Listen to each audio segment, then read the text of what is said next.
The fog rolled thick over the Virginia coastline, swallowing the Navy base in a pale, ghost-like hush. It was early, too early, the kind of morning when even the gulls refused to cry. The hum of diesel engines and the faint clang of ship metal echoed from the docks, but most of the base still slept beneath that grey blanket. Staff Sergeant Caleb Boone walked the perimeter alone, his boots crunching over gravel slick with dew. He liked this hour. It was the only time the base wasn't pretending. No drills, no shouting, no orders. Just silence. The kind of silence that used to be peace before it turned into something heavier. He still wore the limp of an old injury in his left leg, and though his body had healed, his mind carried the kind of scars no doctor could chart. 3 months ago, he'd buried his canine partner, Titan, a shepherd trained for combat, loyal beyond reason. When Titan died in a blast during a convoy in Syria, Boone stopped speaking for nearly 2 weeks. He'd been reassigned to stateside duty since then, told to ease back into service. But easing wasn't in his nature. He moved through mornings like a ghost wearing a uniform. That was when he heard it, a faint, broken sound from somewhere near the old supply yard. It wasn't the metallic whine of machinery or the cry of gulls. It was softer, organic, a noise that didn't belong. Boone stopped, head tilting. The sound came again, a whimper, then a strange, guttural murmur, like a radio picking up static. Boone's pulse tightened. The yard ahead was a graveyard of forgotten crates and retired gear, most of it waiting for disposal. He walked toward the noise, his breath ghosting in the cold. The fog seemed to thicken the closer he got, the air heavy with the scent of oil and salt. He found the crate shoved against a rusted fence, half buried under a tarp. The wood was splintered, marked with faded shipping codes, and from inside came another sound, this time clear enough to raise the hairs on the back of his neck. It was a voice, small, cracked, almost like a child trying to speak. Boone crouched, one gloved hand brushing away the tarp. "Hello," he murmured. No response, only a thud against the inside panel, then a sound that made him blink in disbelief. It was a short bark, followed by 2 quick syllables that almost resembled words. "Wah, huh?" Boone's breath caught. "All right," he whispered, gripping the latch. "Let's see who's talking." The lid creaked open, releasing a rush of damp air. Inside was a German shepherd pup, no more than 7 weeks old, soaked to the bone. Its fur was tangled with mud, its ribs faintly visible, but its eyes burned bright amber under the fog. The pup stared up at him and let out a string of noises, half growl, half chatter, like it was scolding him for taking too long. "Well, hell," Boone muttered, half to himself. "You've got opinions." The little dog answered with another staccato burst of sounds, rising and falling like a coded message. Boone couldn't help it. He laughed. It was rough and strange in his throat, like something unused finally remembering its purpose. He peeled off his jacket and wrapped the pup inside, feeling its trembling ease against his chest.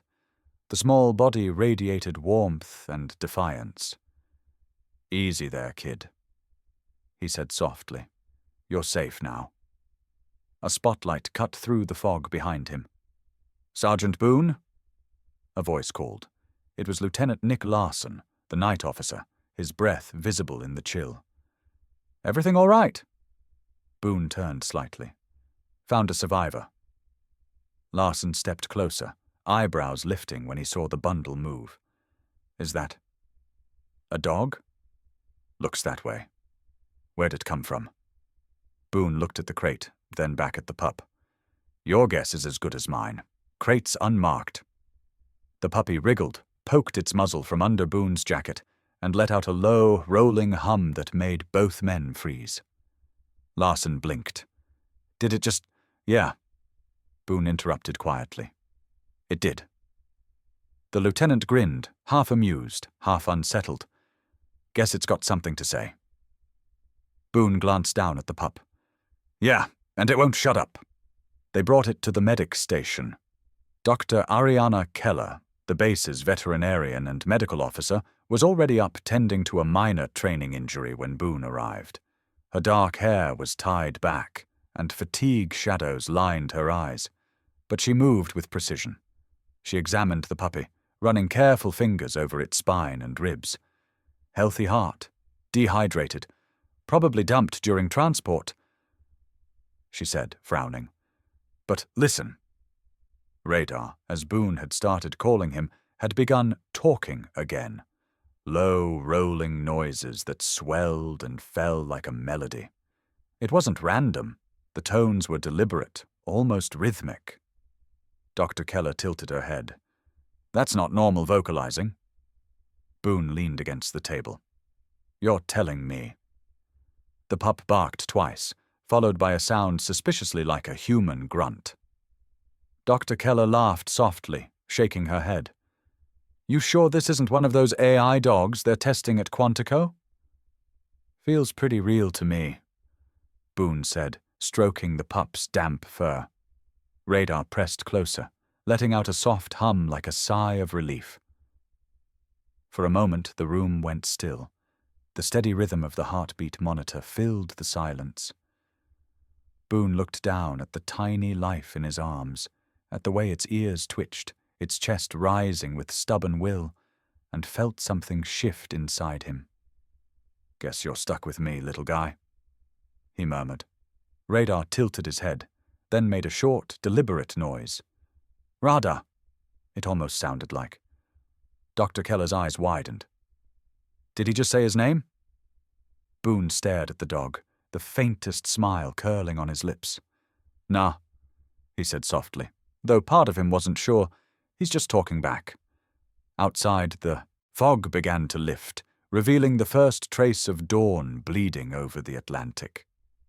The truck started up, boots hit the ground, the base came alive again. But in the corner of that small infirmary, under the dull hum of fluorescent light, a strange new rhythm was born, a soldier's heartbeat syncing with a pup's chatter. Boone whispered, You're not supposed to be here. Radar responded with a sharp yip, short and certain, like an argument. Boone laughed under his breath. It didn't bark, he muttered. It talked, or tried to. And for the first time since the war, the silence didn't win. By mid-morning, the fog had lifted, revealing the sharp outlines of the coastal Navy base and the chaos that lived inside it. Engines rumbled in the motor pool, boots pounded across training fields, and somewhere near the barracks, a chorus of voices shouted cadence over the screech of gulls. But in a quiet supply shed near the north fence, a different kind of sound cut through the noise. Sit, Boone said. Radar didn't sit. Instead, the young shepherd tilted his head and fired off a bizarre string of yips and grumbles, rising and falling like a frustrated conversation. Boone blinked, arms crossed. That wasn't a no. That was a rebuttal. Radar barked again, one long tone followed by a sharp grunt, then huffed like he'd just won an argument. Now you're being a smart-ass. A mechanic passing by the open door stopped and leaned in. Boone, is that mutt giving you attitude? Boone didn't look up. That mutt thinks he's got rank. The mechanic laughed and kept walking. Radar trotted across the floor, sniffed an old duffel bag, then returned to Boone's boots with a satisfied snort. He wasn't disobedient. He was responsive and loud. Boone watched him for a long moment, lips pressed tight. After the discovery, Radar had been assigned to Boone's temporary care until the higher-ups decided what to do with him. But no one could figure him out. No bite history, no visible trauma. Just a mouthful of chatter and a personality bigger than the damn hangar. Dr. Ariana Keller returned that afternoon, satchel in hand. She was back for a full behavioral evaluation. Her boots crunched on the gravel as she approached the shed. "How's our little radio signal?" she asked, stepping inside. Boone jerked a thumb toward the pup. "Won't sit, won't stay, but he'll argue." "I like him already." She crouched in front of Radar, who immediately started with a whiny, garbled sequence of noises, then tilted his head like he was asking her opinion. Keller raised an eyebrow. "You know I've worked with canines for 12 years and none of them ever back-talked me? First time for everything." Boone muttered. She checked his ears, spine, heart rate. Everything normal. But when she moved to take his temperature, Radar growled softly, not out of fear, but protest. It was low and controlled, like a "not this again" grumble. "He's vocal, all right," Keller said, standing. "And it's not distress. It's intentional." "Too intentional," Boone said under his breath. "You okay with him staying under your watch for another week?" Boone shrugged. "Not like he listens to me." "He listens, just not the way you're used to." Radar let out a low hum, almost a purr, then gave a short bark, looked up at Boone, and sneezed. Keller laughed. "You see that? He's got timing." Boone didn't laugh. He kept his distance. He wasn't ready for this. Not after Titan. Not after watching his last partner die in a plume of smoke and sand, loyal to the last breath. Radar was different, too alive, too aware, too unpredictable. That evening, after the drills had ended and the sun began bleeding into the Atlantic, Boone sat on the bench outside the shed. Radar lay nearby on a folded towel, tail twitching as if in conversation with himself. Private First Class Jordan Mathis walked by, saw the pup, and did a double take. "Is that the dog?" Boone nodded once. "The one that talks." "He doesn't talk. He just doesn't shut up." Mathis crouched near the door, watched Radar make a series of short noises, then sat back, wide-eyed. "He's copying cadence." Boone's jaw tightened. "What?" "The way he's barking. Left, right, left. He's matching our drill pattern." Boone stood slowly, heart thumping. Radar barked again. 2 short, 1 long. Exactly like the cadence call they'd just used during PT. Keller appeared in the doorway behind them, clipboard in hand. "I've been tracking it for 3 days. He responds to rhythm, especially voices." Mathis muttered, "That dog's got better ears than comms." By nightfall, half the squadron had heard. A crowd gathered outside the shed before lights out, some Marines standing with arms crossed, others crouched low, whispering like they were at a zoo exhibit. Radar, for his part, soaked it all in, barking at laughter, growling at orders, and letting out a rising whoop when someone played the bass intercom chime. Boone stood back, arms folded, saying nothing. Later, when the crowd dispersed and the bass settled into silence, Boone walked back inside the shed. Radar was curled in the corner, paws twitching. Boone knelt next to him. "You're not normal," he said softly. Radar opened one eye and let out a sound that could only be described as smug. Boone exhaled. "You're going to be a damn problem." But something in his voice cracked at the end. Not annoyance, not fear, hope. For the first time since Titan, Caleb Boone felt the weight on his chest shift. Just a little, just enough to let air in. Radar whined, rolled over, and made a sound that almost sounded like, "Yeah." The next morning, someone spray-painted the outside of the shed with new letters. "Home of Private Radar, loudest recruit in the Navy." Boone didn't bother painting. Over it. He just shook his head, glanced at the dog, and said, "Sit." Radar stared back, then barked twice, short, sharp, and let out a rolling growl that sounded like sarcasm. Boone muttered, "We're going to need a translator." But he was already smiling. The next 3 days felt like living next to a radio that never turned off. Radar had found his voice. and apparently everyone else's too. He no longer just barked or growled. He responded actively, deliberately, to tones, rhythms, voices, and even silence. If a drill instructor yelled out cadence, Radar mimicked the tone with an uncanny echo of barks. When a recruit blew a whistle at the start of PT, Radar chirped back with a pitch so close it made 3 Marines stop mid-run and look around for a second whistle. At first, Boone thought it was a fluke, a weird coincidence. But after the 6th time Radar matched a vocal command with a distinct, timed sequence of sounds, Boone stopped pretending it was random. On the 3rd morning, Radar was lying by the entrance to the hangar when a junior officer barked out, "Company 10 Hut!"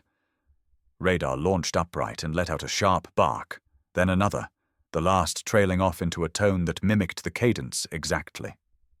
The officer paused mid-step and turned. "Who just repeated me?" Radar blinked and barked again, softer this time, with a rising inflection that sounded almost like a question. The gathered Marines roared with laughter.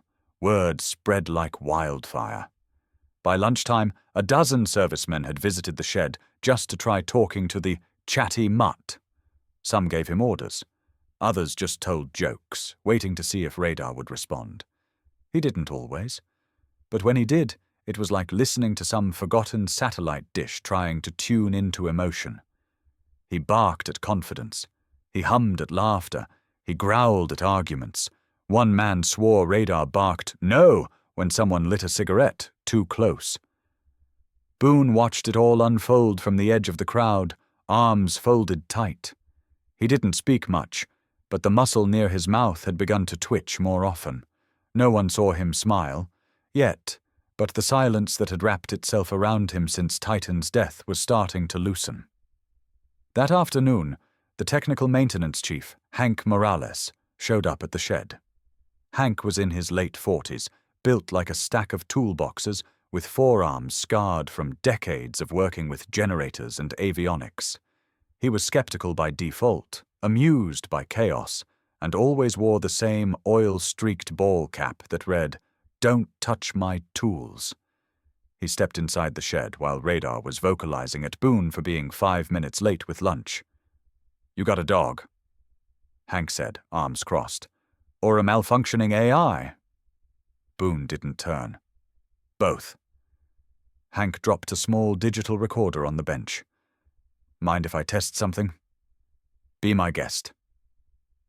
Radar was mid-rant, short barks, followed by a grumbly huff, then a long, rising hum that sounded suspiciously like, "Hurry up!"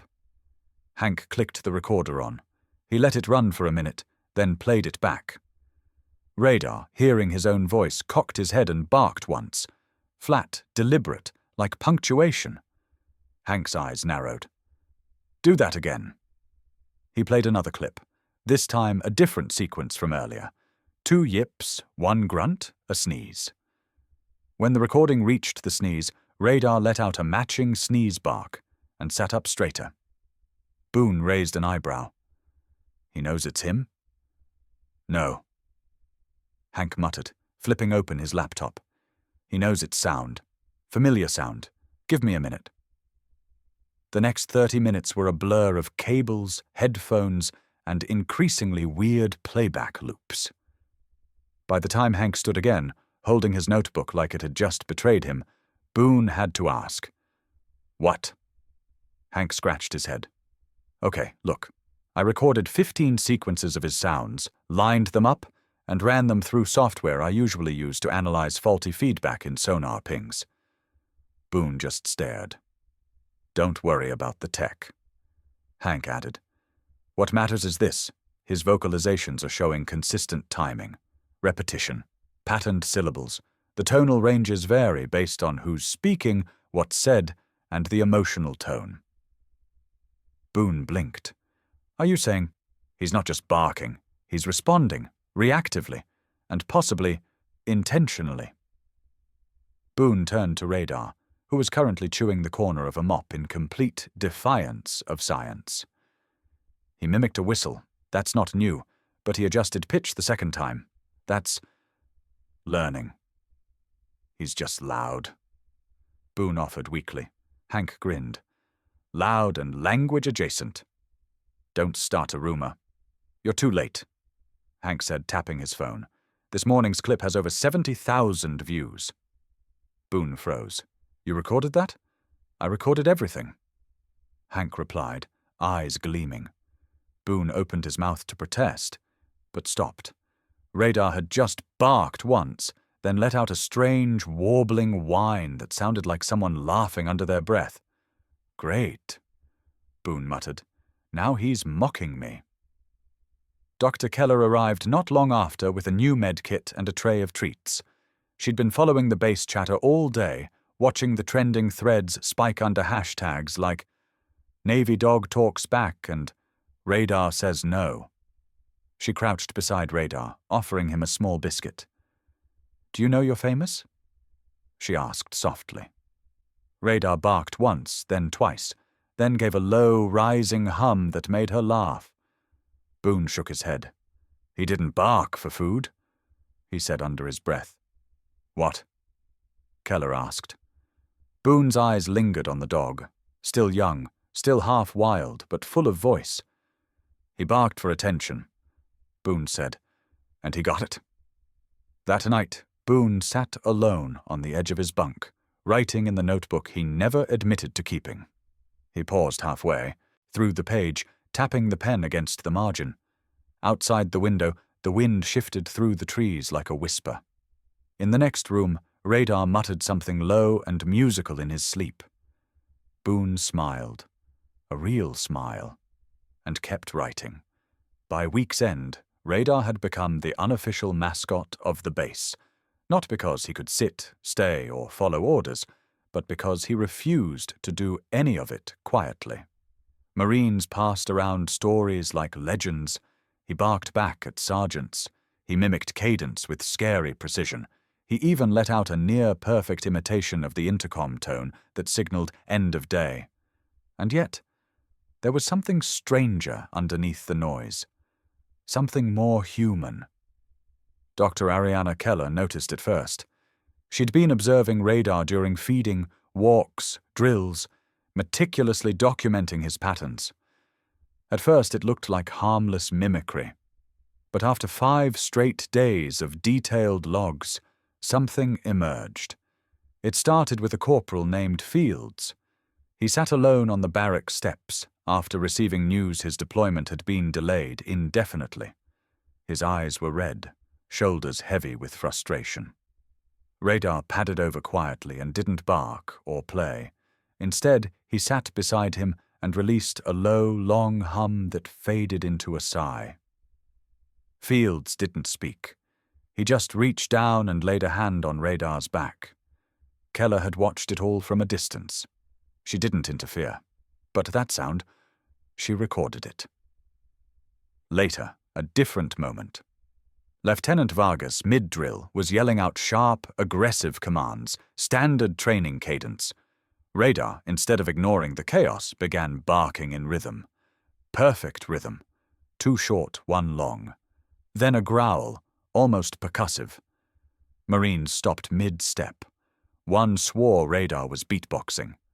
Keller played back both clips that night and heard it clearly. It wasn't just noise, it was response. A pattern tied not to words, but to feeling. She began compiling files. Happiness, stress, grief, tension. Every time someone's emotional tone shifted, Radar responded in kind. When the air got loud, so did he. When it turned quiet with pain, his voice fell into hums, growls, sighs. It was mimicry, yes, but with empathy, with intent. Boone didn't want to believe it. He's a pup, he argued over dinner one night, pushing his tray aside. They're reactive, that's what they do. Keller shook her head, scrolling through her tablet. Reactive is barking at a sound. This is calibrated response. He adjusts tone, pitch, volume, all in real time. Boone frowned. So he's a therapy dog now? No, Keller said quietly. He's more than that. He's translating. Boone leaned back in his chair, watching Radar chew the corner of a broom handle across the room. "He doesn't even know what he's saying." Keller looked up. "Does a singer have to understand the lyrics to move you?" Boone didn't answer. Later that night, she sent the full audio package to a military-adjacent behavioral research center in Austin, Texas. The email subject line read, "High-frequency empathetic mimicry in juvenile shepherd. Potential non-verbal communicative anomaly?" She didn't expect a reply so soon. 2 days later, her phone rang at 3:17 a.m. A researcher named Dr. Priya Mahajan had reviewed the clips. "This isn't just mimicry," Priya said, voice urgent. "This is emotional mirroring. We see this in elephants, dolphins, maybe bonobos, but never in domestic dogs. You're telling me this pup does it instinctively?" "He was found in a crate outside our base," Keller said. "No previous training. No microchip. No prior handler." A beat of silence. "Then this is bigger than a dog with a voice. This is a mirror with fur." The next morning, Keller shared the results with Boone, who remained skeptical. But even he couldn't ignore what happened during mess hall cleanup that afternoon. Private Casey had dropped his tray. It shattered across the floor, breaking the tense silence of the room. Radar, curled under the table, perked up and let out a series of staccato yips, short, nervous, climbing in pitch, then immediately whimpered and lowered his body. He didn't bark at the noise. He reacted to Casey's shame. Boone said nothing. That night, in the barracks, Boone sat on the floor, tossing a ball back and forth in his hands. Radar lay beside him, half asleep. Boone turned to him. "All right, soldier," he muttered. "Let's hear what you've got to say." Radar responded with a low growl that rolled into a chirpy sequence of sounds that ended in a huff. Boone actually laughed. "Yeah, that's what I thought." The next morning, Private Ethan Rivers, a tech-savvy kid with fast thumbs and a faster TikTok feed, overheard Radar's latest conversation with Boone and quietly recorded a 15-second clip. Radar, sitting like a soldier, watched Boone dead on. Boone, "Speak?" Radar, "Bark, grumble, chirp, grunt, bark." Boone, "That a yes or no?" Radar, short bark, then a sneeze. Boone, "Smartass." Rivers uploaded it with the caption, "This dog doesn't bark, he negotiates." Within 8 hours, it passed 500,000 views. By the end of the day, Radar was all over military meme accounts, and even a mention on base radio. "The only recruit who can out-talk the drill sergeant." Boone stared at the phone screen that night, watching Radar's ears twitch every time his own voice played in the clip. He whispered, "You really wanted people to hear you, huh?" Radar didn't bark. He just leaned closer and let out a long, low hum that made Boone close his eyes for a beat. And smile. Quiet, small, but real. The envelope was thin, white, marked with the stamp that always meant one thing. Orders. Boone stared at it for a long time before opening it. He already knew what it said. Word had been circling the base for days. Radar was being transferred. Official directive. Move to the National Canine Training Center in Colorado for advanced evaluation and strategic conditioning. Translation. They wanted to turn him into a war dog.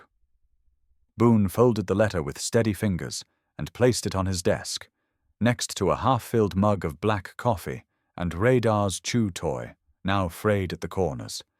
Outside, the wind had changed. The sky was that strange, bruised gray before a storm. Radar lay near the door, head on his paws, eyes wide open. He hadn't spoken all morning. Not a chirp, not a grunt. Nothing. As if he already knew. Boone exhaled through his nose and stood, crossing the room. He crouched beside Radar and ran a hand along the dog's neck. Normally, Radar would have responded. Some sound, some look, some opinion. But he just stared straight ahead. "You're quiet." Boone murmured. Radar blinked. A moment passed. Then another. Boone didn't realize how much he'd come to depend on the noise until it vanished. Later that day, he stepped into Captain Norwood's office. The air inside was heavy with disinfectant and chain of command. Norwood looked up, ever the portrait of detached authority. His silver bars gleamed on his collar. He motioned for Boone to sit. "I take it you received the transfer." Boone didn't sit.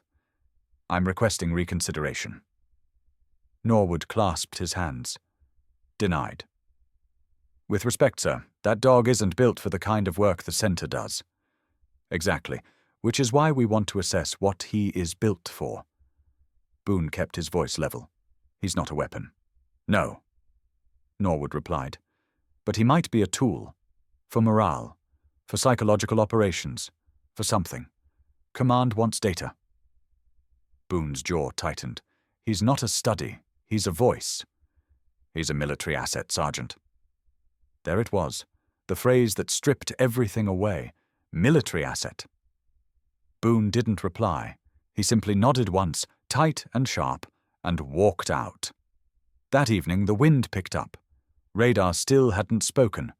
Not during their walk. Not when Boone dropped his fork. Not even when the intercom blared over the compound. It was as if the sound had drained from him, like he'd been unplugged from the world. Boone sat in silence, Radar's head resting on his boot. Outside, rain began tapping against the tin roof. "You knew, didn't you?" Boone said softly. Radar let out a long exhale, no sound behind it. Just air. The next day, Keller found Boone near the supply shed. Her brow furrowed as she approached. "I got the memo." "Of course you did. They're calling it a special reassignment." Boone snorted. "Special for who?" Keller didn't answer. She leaned against the shed wall, arms crossed. He stopped vocalizing. Boone nodded. "I noticed." "That's not coincidence, Caleb." "No," he agreed. "It's reaction." Keller turned toward him.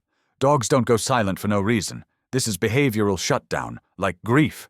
Boone looked away. "I think he understands," she added. "Not the words, the feeling. I think you're right." That night, the barracks lights flickered during the storm. Boone sat on the floor again, legs stretched, back against the wall. Radar lay beside him, motionless. It felt wrong. The silence, the stillness, like watching someone disappear without leaving. Boone ran a hand over his face. "I don't want to lose you too." Radar twitched. Then finally he made a sound. It wasn't loud.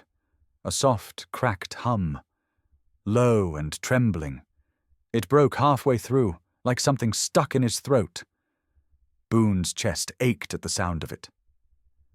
"You don't want to go either," he whispered. Radar pressed his muzzle into Boone's leg. The rain outside thickened. Thunder rolled in the distance. The next morning, Radar was back to silence. Boone filled out the necessary forms anyway. Packed a bag. Prepared for transport. But when the logistics officer arrived with a cage and a handler from Colorado, Radar wouldn't move. He sat, tail stiff, ears flat. Boone tried coaxing him. Treats, voice, commands, nothing. When the handler reached for him, Radar growled. Not a challenge, but a warning. Boone stepped between them. "He's not going. You're not his handler anymore," the man said. "He belongs to the Corps." Boone looked at Radar. "No, he belongs where he's heard." The handler laughed dryly. "That's not how this works, Sergeant." Boone's eyes narrowed. "It is today." That moment cost him a reprimand. But Radar made a sound again that night. A deep, rolling hum that stretched into something melodic, something that sounded like relief. And for Boone, that was worth it. Because maybe Radar wasn't barking for orders. Maybe he was waiting for someone to finally say no. The briefing room in Building 7 was rarely used for anything more than weekly protocol reviews and dry PowerPoint slides about base maintenance schedules. But this morning, the chairs were arranged in a half-circle, the lights were dimmed, and at the front stood Dr. Ariana Keller, with Radar at her side.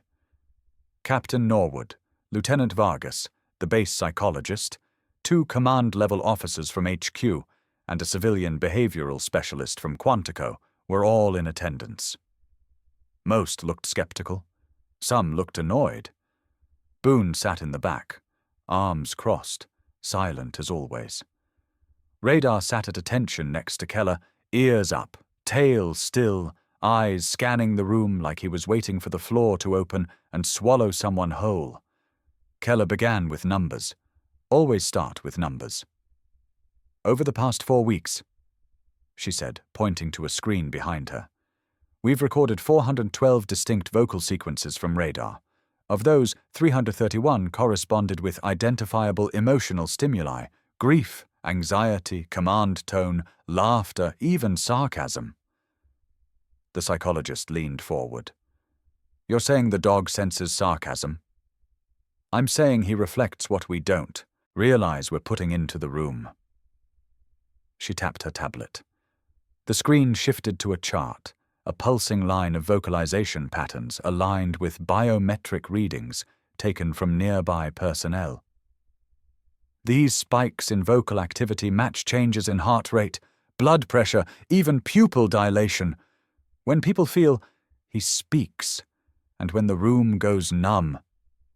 She gestured to the flat line on the graph. He goes silent. One of the officers scoffed. That's just a highly reactive animal. No, sir, Keller said steady. It's empathy, and it's measurable. She hit a button. A short clip played from one of their recorded sessions. In it, a recruit was being reprimanded. The room held that thick, static tension that came with humiliation. In the background, Radar gave a soft, drawn-out hum that rose into a whine, just as the recruit's vitals spiked. Then another clip. Laughter in the barracks. Radar barked once, then made a sound that resembled a giggle.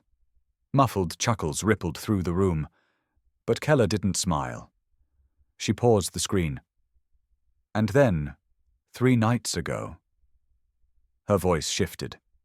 She nodded toward Boone. At first, Boone didn't move. The room watched him, most expecting him to decline, or glare, or leave. But instead he stood, walked to the front, and took a folded notebook from his pocket. He opened it slowly, fingers trembling just slightly. I wrote this the week after Titan died, he said, eyes not meeting anyone's. I never planned to read it out loud. He cleared his throat, voice rough. Night 3. The desert's still in my lungs. I wake up with my hand on the wall, reaching for a rifle that isn't there. I don't know what woke me first, the silence or the fact that it didn't feel like silence at all. It was like the air was trying to sing back to me, like something in the room felt it. My heart was hammering. 130 BPM, I checked, and then... He started. Radar. He let out this long, trembling hum, matched my breathing, slowed it. I swear to God that pup was singing my fear back to me, and dissolving it. Boone stopped, looked up, eyes red, jaw tight. He wasn't trying to distract me. He was trying to join me, in the nightmare, to say, I'm here too. The room was quiet. No one dared breathe too loud. Even Radar seemed to know. He sat calmly next to Boone, head lifted. Boone looked down at him, then said quietly, You want to say something, buddy? Radar tilted his head. The room waited. Then, clear as daylight, he made a sound. Not a bark, not a growl, a clipped syllable, high and soft. Okay? Someone gasped. Another person laughed, short and shocked.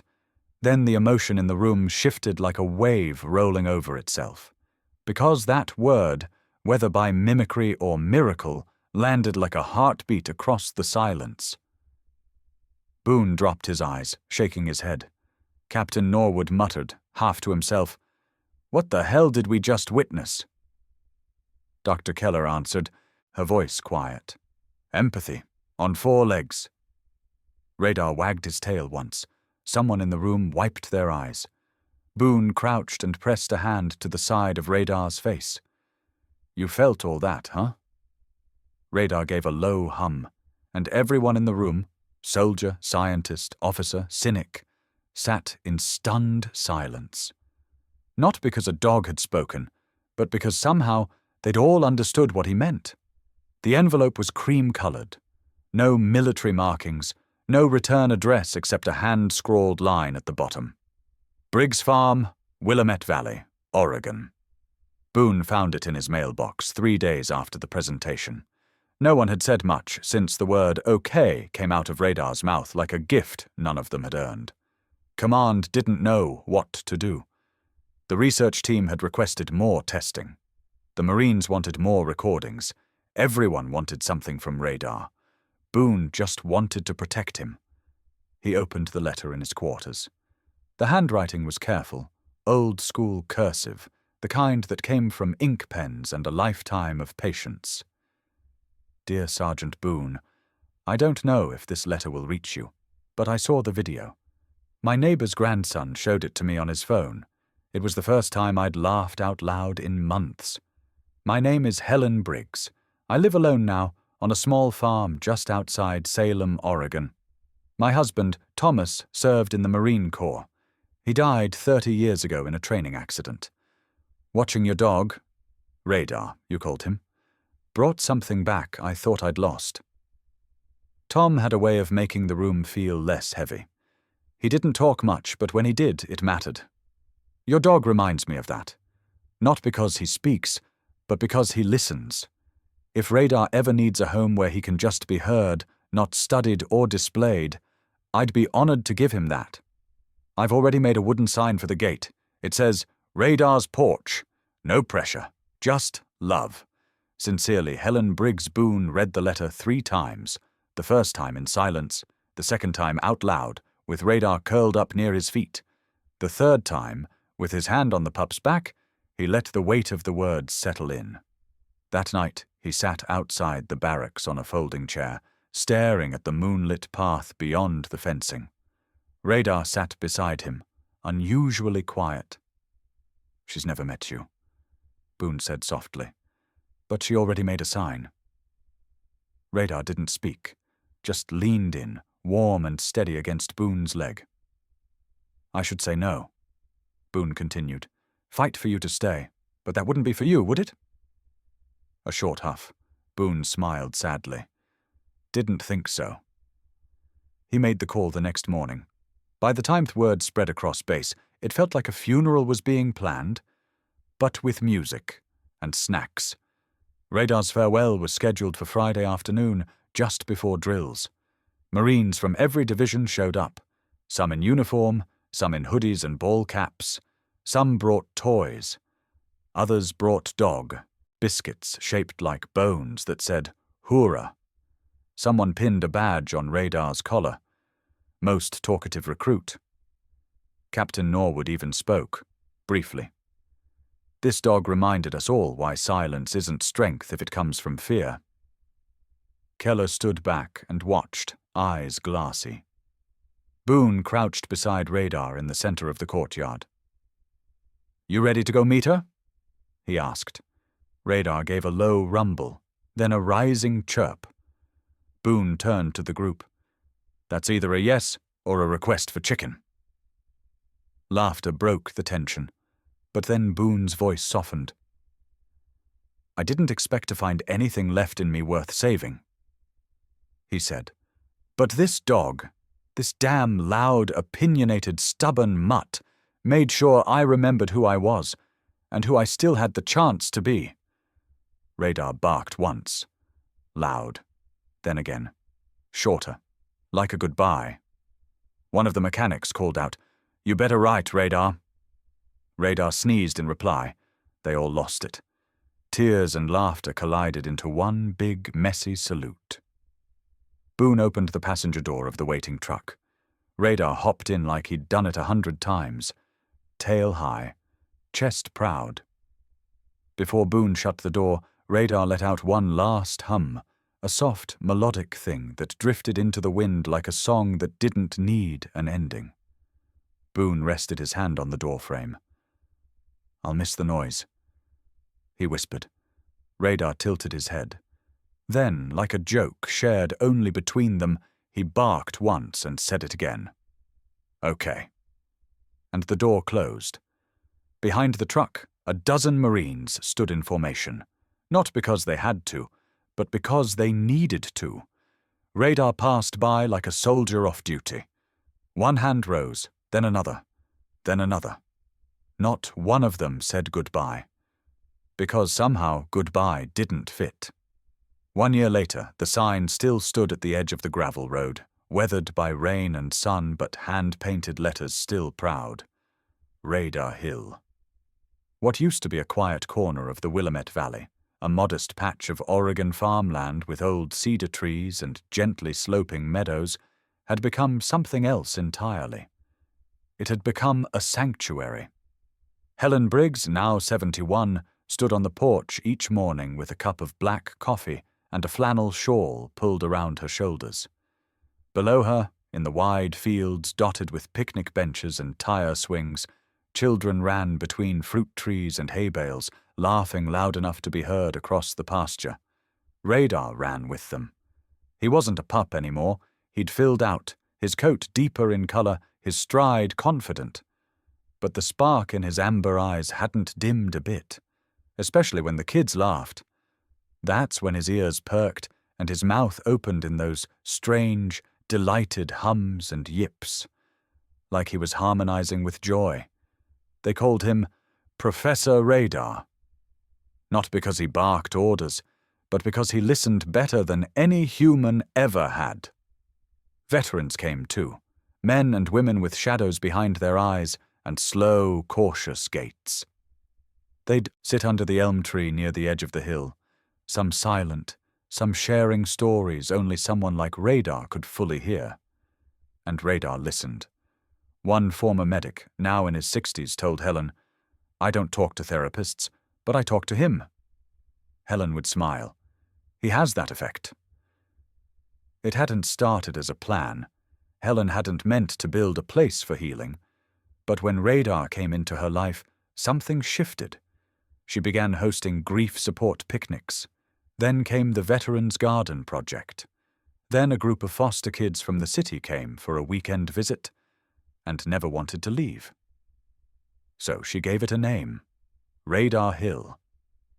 By summer it had its own YouTube channel, managed by one of the local high schoolers. The most popular video showed Radar sitting in the middle of a group of kids on a patchwork quilt, answering their questions with chirps, yawns, hums, and the occasional perfect mimic of a giggle. One girl, age 6, had whispered, "Do you miss your soldier?" Radar tilted his head, gave a short whine, then laid his paw on her lap. That clip alone hit 8 million views. It wasn't viral because of production or polish. It was viral because it was true. One October morning, with leaves the color of fire spread across the road, a truck pulled up the gravel drive. Helen heard the tires before she saw it. She turned, heart quickening, not from fear but from recognition.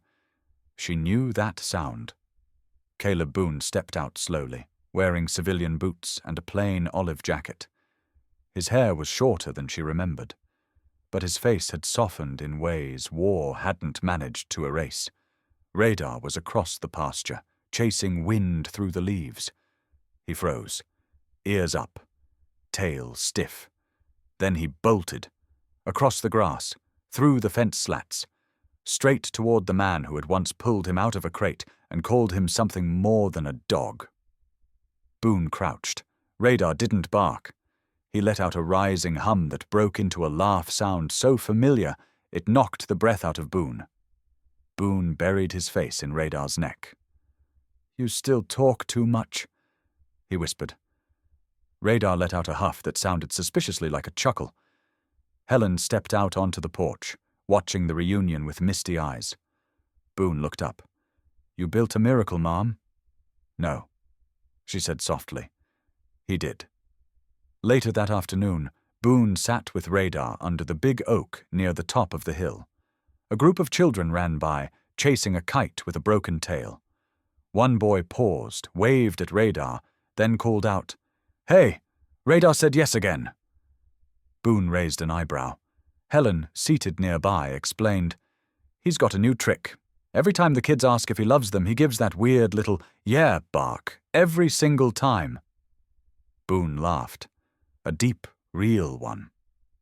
Radar curled beside him, head resting on Boone's boot like nothing had ever changed.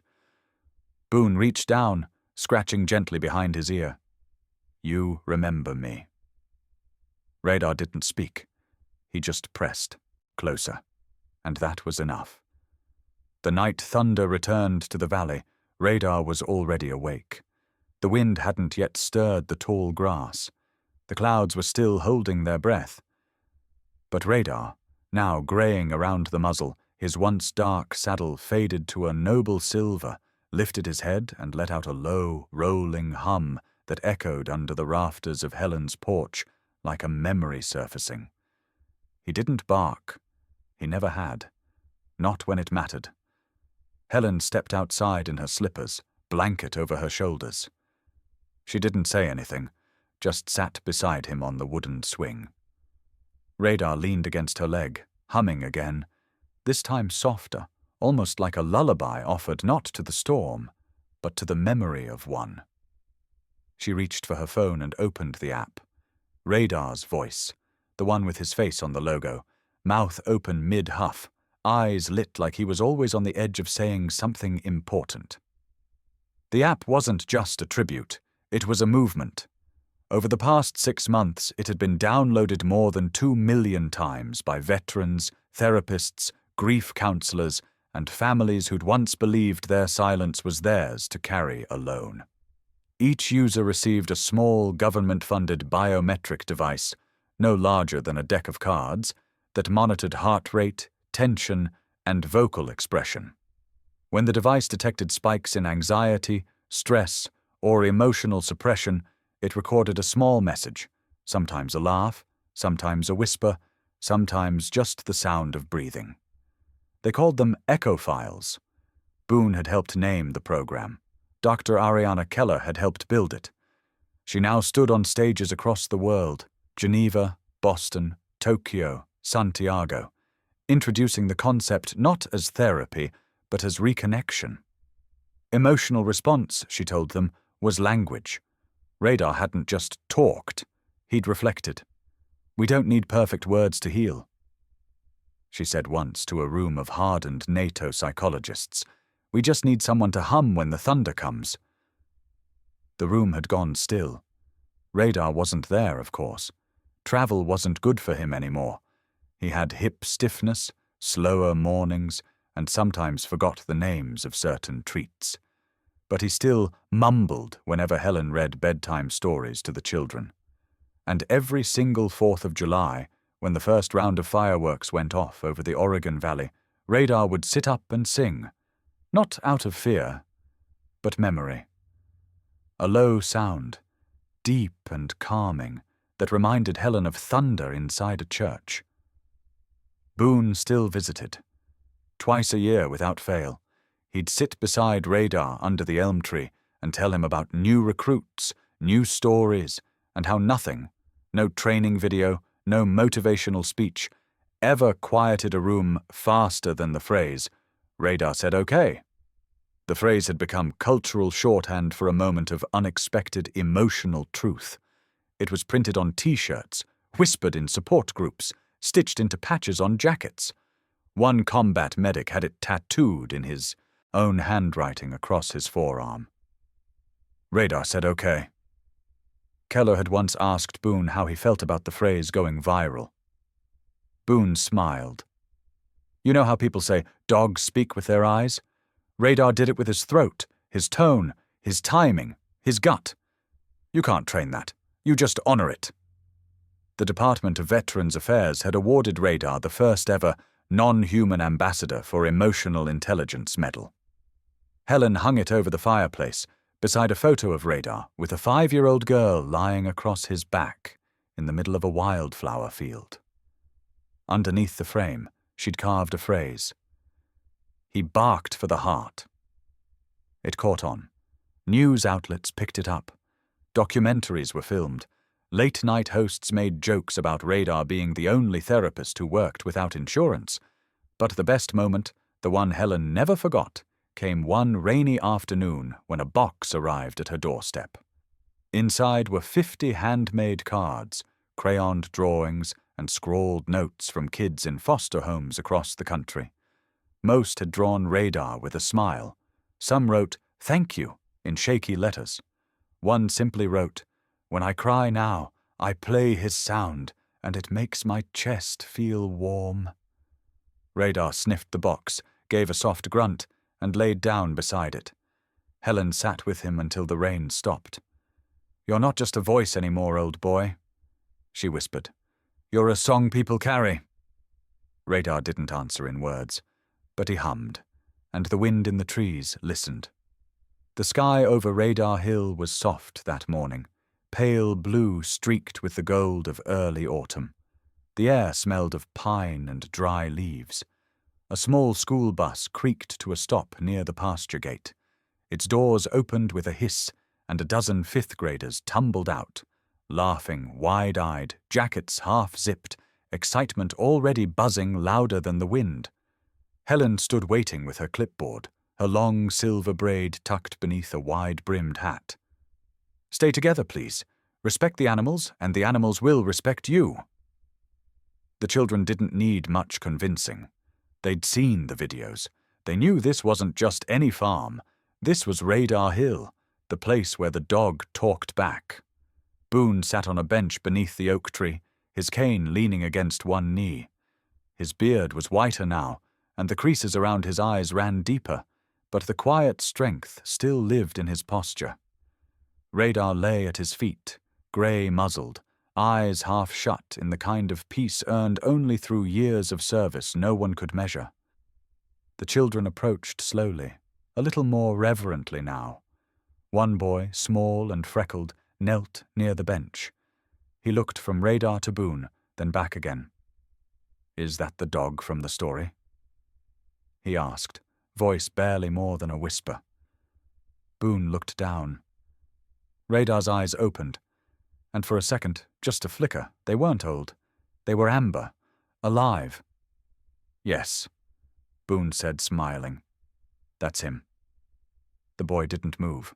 Boone leaned forward just a little. "He didn't bark for food?" he said gently. "He barked for the forgotten." Behind them, the screen door of the farmhouse creaked open. Helen stepped out and turned up the volume on the old radio she kept on the porch. A familiar voice came through the speaker, Helen's voice, recorded months before for a public radio special. "Some hearts never leave where they were heard," it said, "and some voices never stop listening." The boy reached out and brushed Radar's back gently with his hand. Radar let out a long, soft hum, barely a sound, more like a breath finding its rhythm. Boone didn't say anything more. He didn't have to. The children sat in a quiet semicircle under the tree. Radar lay in the center, his head resting on a girl's shoe. No one gave instructions. No one asked for tricks. They just were, together in a silence that felt full, not empty. As the breeze picked up and the wind brushed the treetops like a song too old to name, a new group arrived, teen volunteers, veterans from a nearby rehab center, a father and daughter who had driven in from Utah just to say thank you. Radar didn't move from his spot, but he was still watching, still guarding, still listening. The screen fades to a soft golden light. Then the final lines appear in white against a quiet sky. He didn't bark for food. He barked for the forgotten. What's your story with a loyal pet? If Radar's voice reached your heart, share his story. Subscribe to the German Shepherd channel for more true stories of loyalty, healing, and the quiet heroes who never stop listening. Because sometimes the most powerful voices Don't use words at all.